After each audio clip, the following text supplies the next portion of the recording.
AP EAMCET 2020కి సంబంధించి BiPC counselling మనకి B Pharmacy ఫార్మడికి సంబంధించి వెబ్ ఆప్షన్ పెట్టేప్పుడు మెయిన్గా కొన్ని టిప్స్ అయితే చెప్తాను. ఈ 4 తప్పులు అస్సలు చేయకండి. సో ఇవన్నీ కరెక్ట్గా ఒకసారి వెరిఫై చేసుకుంటే మీకు సీట్ రావడానికి అవకాశం అయితే చాలా అయితే ఉంటుంది అన్నమాట.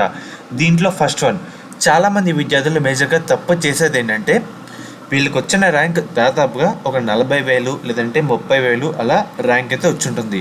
కానీ పెట్టేది ఏం కాలేజీలు 5,000 కాలేజీలు లేదంటే 7,000లో వచ్చిన సీట్ వచ్చే కాలేజీలు అయితే పెడతారు. దీనివల్ల మనకి ఏంటంటే ప్రయారిటీ మారి సీట్ రావడానికి కూడా అవకాశం అయితే తగ్గుతూ ఉంటుంది అన్నమాట.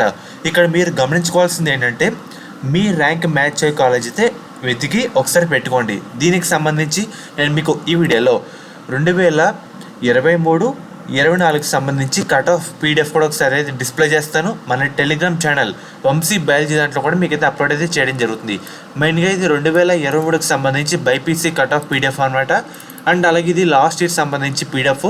ఈ రెండు ఒకసారి దగ్గర పెట్టుకొని మీ ర్యాంక్ ఎంత, మీకు ఎంత క్యాస్ట్ వచ్చింది, మీరు ఏ కాలేజెస్ జాయిన్ అవుద్దాం అనుకుంటున్నారు, సో మీ ర్యాంక్ తగ్గట్టు ఏ కాలేజెస్ సీట్ వచ్చిందని లాస్ట్ 2 ఇయర్స్ సంబంధించి కట్ ఆఫ్ ర్యాంక్స్ అన్ని వెరిఫై చేసుకొని ఒక దగ్గర అయితే రాసుకోండి. నేను చెప్పినట్టు రాసుకుంటే కనుక ఒక వైట్ పేపర్ తీసుకోండి, లేదంటే ఒక బుక్లో మీ ర్యాంక్ ఎంత ఒక దగ్గర రాయండి. లాస్ట్ 2 ఇయర్స్ సంబంధించి కట్ ఆఫ్ తీసి మీ ర్యాంక్ మీ క్యాష్ తగ్గట్టు ఏ కాలేజ్లో సీట్ వచ్చినాయి, ఆ కాలేజీలు మంచియే కదా, మీకు వచ్చిన అదేంటి మీకు అలర్ట్ అయిన అంటే మీ ర్యాంక్ తగ్గట్టు సీట్ అలర్ట్ అయిన కాలేజీలో టాప్ కాలేజీలు ఏంటి, కొంచెం మంచి కాలేజీలు ఏంటి అన్నీ వెరిఫై చేసుకొని ఒక దగ్గర అయితే రాసుకోండి. ఫస్ట్ చెప్పే టిప్ ఏంటంటే మీ ర్యాంక్ తగ్గట్టు కాలేజ్ అయితే పెట్టుకోండి అన్నమాట. మీకు వచ్చిన ర్యాంక్ ఒక 30,000 వస్తే చాలామంది పెట్టేది ఒక హై ప్రయారిటీ టాప్ కాలేజ్ పెట్టేస్తారు, ఒక 5,000 4,000 అలాగా పెడితే మనకి సీట్ ఎక్కడ వస్తుంది, రాదు. ఎందుకంటే మన స్టామినా బట్టి మనకైతే ఏదైనా రిజల్ట్ అయితే ఉంటుంది, అంతే తప్ప మనకి ఇక్కడ రాయి వేసి అక్కడ కావాలనుకుంటే కుదరదు అన్నమాట. మన ర్యాంక్ తగ్గట్టు మనకి సీట్ అయితే వస్తుంది, కాబట్టి దానికి తగ్గట్టు వర్క్ అయితే చేసుకోవాలి. తర్వాత సెకండ్ టిప్ వచ్చేసరికి మనకు ఉండే రెండు గ్రూపులు మిగతా మొత్తం ఇవైతే ఉంటాయి అన్నమాట. బయోటెక్నాలజీ, ఫుడ్ ఇంజనీరింగ్ ఈ సపరేట్ ఇది అయితే తీసేయండి. మనకి ఏంటంటే సో చాలామంది విద్యార్థులు ఫార్మసీకి అయితే ఇష్టపడతారు, అండ్ ఇంకొంత విద్యార్థులు ఫార్మడీకి అయితే వెళ్తారు. సో ఫార్మసీకి ఇష్టమైన వాళ్ళు కూడా ఫార్మడీ అయితే పెట్టేస్తారన్నమాట తొందరలో అలాగా. సో మనకి ఏంటంటే ఫస్ట్ వేలోనే అన్ని సీట్లు ఫిల్ అయితే కావడం జరుగుతుంది, కాబట్టి మీకు నచ్చిన బ్రాంచెస్ సెలెక్ట్ చేసుకోండి. సో మీకు నచ్చినవి అయితే పెట్టండి, లేదంటే లేదు, ఇదైతే గుర్తుపెట్టుకోండి. అండ్ అలాగే చాలామందికి ఏంటంటే ఒక 3,000 లేదంటే 4,000 ర్యాంక్ వచ్చింది అనుకోండి, వాళ్ళు ఏం చేస్తారు, ఒక్కో కాలేజు, నేను చాలామంది చూశాను, ఒక్కో కాలేజు లేదంటే 2 కాలేజీలు పెడతా నాకు ఆ కాలేజీలో సీట్ వచ్చేస్తాను అనుకుంటారు. కానీ మనకి కట్ ఆఫ్ కొంచెం ఒక్కోసారి చేంజ్ అవుతూ ఉంటుంది, అంటే నెంబర్ ఆఫ్ విద్యార్థులు పెరిగే దాన్ని బట్టి కూడా ఉంటుంది, మన లక్ బట్టి అంటే క్యాస్ట్ బట్టి మన ర్యాంక్ బట్టి అన్నీ చూసుకొని అలాట్ చేస్తారు. అని నేను 1 2 అయితే పెట్టమని చెప్పను, ఎప్పుడు కొంచెం ఎక్కువ ఆప్షన్ అయితే పెట్టండి అన్నమాట. మ్యాక్సిమం ఎక్కువ పెట్టండి, మనకి ఇన్నే పెట్టండి అంటూ ఎప్పుడు లిమిట్ అయితే ఉంటుంది అన్నమాట. అందుకే చెప్తున్నాను 1 2 అయితే పెట్టి కూర్చోకండి, ఎక్కువ పెట్టండి. సో మీకు నచ్చిన లిస్టులోనే సెలెక్ట్ చేసుకుని ఒక దగ్గర రాసుకొని ఎక్కువ ఆప్షన్ పెట్టడానికి అయితే ట్రై చేయండి అన్నమాట. అండ్ అలాగే తర్వాత ఆప్షన్ వచ్చేసరికి చాలామంది చేసే పొరపాటు ఏంటంటే, ఇది 4th టిప్ అనమాట. చాలామంది చేసే పొరపాటు ఏంటంటే వెబ్ ఆప్షన్ పెట్టేస్తారు, మళ్ళీ ఇంకో ఆలోచన వచ్చింది మన బ్రెయిన్లో, ఇంకో కాలేజ్ యాడ్ చేస్తే ఎలా ఉంటుందని.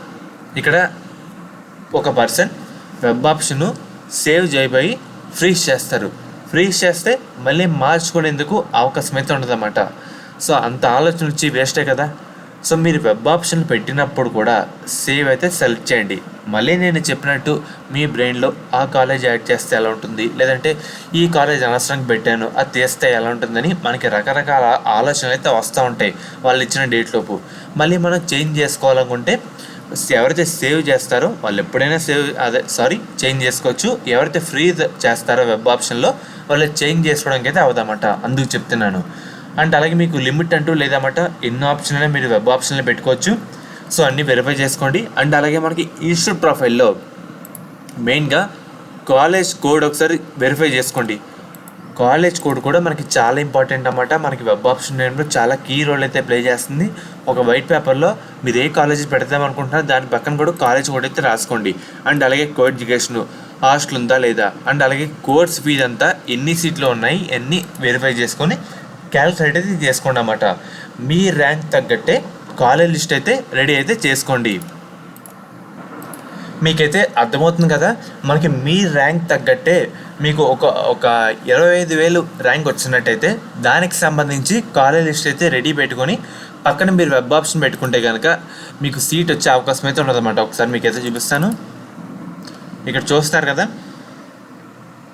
ఇక్కడ ఎస్టీ బాయ్స్కి 37,002. సో మెయిన్గా మీ ర్యాంక్ దగ్గరలో ఎక్కడెక్కడ స్టాప్ అయింది, క్యాస్ట్ మందా కాదా నేనే వెరిఫై చేసుకోండి. మెయిన్గా మీరు చేయాల్సింది ఒకటే, మనకి ఫస్ట్ వేలోనే అన్ని సీట్లు ఫిల్ అయితే కావడం జరుగుతుంది. మన ర్యాంక్ తగ్గట్టు మన క్యాష్ తగ్గట్టు లాస్ట్ 2 సంవత్సరాల కట్ ఆఫ్ పీడిఎఫ్ కూడా మీకైతే ఒకసారి చూపించాను. మన టెలిగ్రామ్ ఛానల్ అయితే పెడతానని చెప్పాను. సో ఒకసారి చూసుకున్నట్టయితే కనుక దాని మీద నుంచి ఎక్కువ వర్క్ చేస్తే మీకు పక్కాగా ఫస్ట్ వేలోనే సీట్ అయితే వచ్చేస్తామట. మీ ర్యాంక్ ఎంత దానికి సంబంధించి పేపర్ వర్క్ చేయండి. ఏ కాలేజీలు వచ్చినాయి, అసలు ఎక్కడితో స్టాప్ కావడం జరిగింది, మనకు వచ్చిన ర్యాంక్లో ఉండే కాలేజ్ లిస్ట్ ఏంటి మొత్తం బయటికి తీయండి. దాంట్లో వర్స్ట్ కాలేజీలు అంతా పక్కన పెట్టండి, మంచి కాలేజీలు అంతా పక్కన పెట్టండి. సో మంచి కాలేజీలు వెబ్ ఆప్షన్లు పెట్టడానికి ట్రై చేయండి.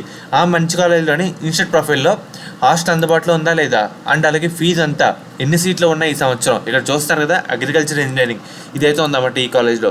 సో ఒకసారి చూసుకొని అన్ని క్రాస్ చెక్ చేసుకొని ఒక లిస్ట్ ప్రిపేర్ చేసుకుంటే కనుక మీకు ఫస్ట్ ఫేజ్లోనే పక్కగా సీట్ అయితే వచ్చేస్తామట. ఇంకా సెకండ్ ఫేజ్ కూడా అనే ఆలోచన అయితే ఉండదు. సో అందుకు చెప్తున్నాను, మళ్ళీ చెప్తాను, 1-2 కాలేజ్ అయితే పెట్టద్దు, కొంచెం ఎక్కువ ఆప్షన్ పెట్టండి. ఇష్టమైన గ్రూప్లే సెలెక్ట్ చేసుకోండి అన్నమాట. అండ్ అలాగే మనకి ఏంటంటే మీ ర్యాంక్ తగ్గట్టు వెబ్ ఆప్షన్ పెట్టుకోండి, సేవ్ అయితే చేయండి, రిలీజ్ చేసుకోవద్దు. ఒక లిమిట్ అంటూ లేదు, ఎక్కువ ఆప్షన్లు పెట్టుకోవచ్చు. ఇన్స్టిట్యూట్ ప్రొఫైల్లో కాలేజ్లు అండ్ అలాగే కాలేజ్ కోర్సు ఫీజు ఎంత ఎన్ని సీట్లు ఉన్నాయి అన్నీ వెరిఫై చేసుకోండి. కట్ ఆఫ్ తగ్గట్టు వెబ్ ఆప్షన్ అయితే పెట్టుకోండి అన్నమాట.